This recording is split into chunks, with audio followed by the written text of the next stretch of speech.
Hi, this is Simon Glinsky. I'm a management consultant and entrepreneur. I've co-founded a number of companies in different industries: energy, internet, healthcare, and some others.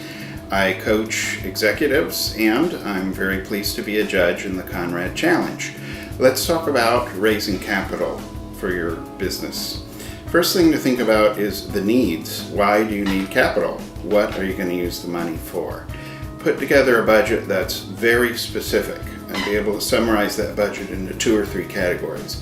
It doesn't help to just give a general topic like we need that for marketing.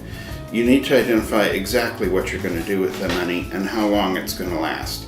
Think about the next 3 to 12 months. Probably starting a business from scratch from the business plan, more than 12 months isn't in the initial picture for raising capital. Now let's talk about the sources of capital: crowdfunding, friends and family, grants or other types of applications like to competitions, venture capital or other types of formal funds. I'll just say right out that starting from scratch with a business plan, it's very hard to raise venture capital. There are some firms that invest in early stage, but the plan needs to be very well developed, and you also need to develop some value. You need more than just the plan. So that brings me to my third major topic, and that's valuation. And then finally, I'd like to touch on the idea of loss. So let's go back to the sources of capital. Crowdfunding will be a popular option for those of you in the Conrad Challenge. Often this has long lead times. Again, I think it'll work better if you can outline actually what you're going to use the money for.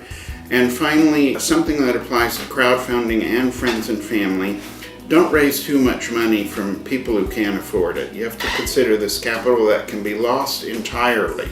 So grandma shouldn't be putting all of her retirement savings into this kind of bet. Make it something that can work for everyone, whether it succeeds or if it just becomes a learning situation and the money isn't returned. Grants and applications to competitions are interesting for student-run business plans.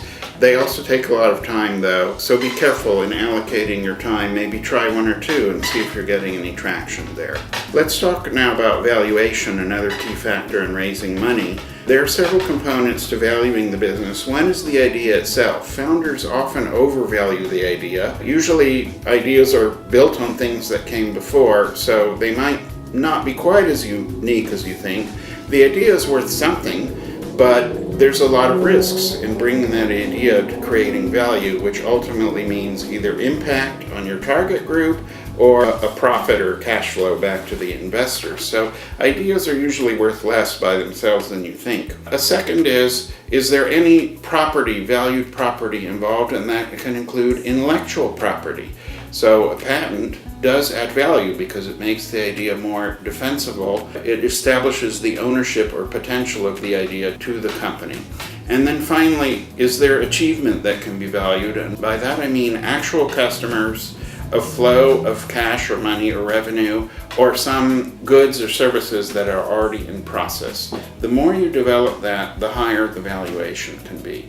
Finally, let me touch on the arena of law. Different countries have different laws regarding fundraising. You should seek an experienced person in your area who understands the laws in your country. It's best if you follow the law.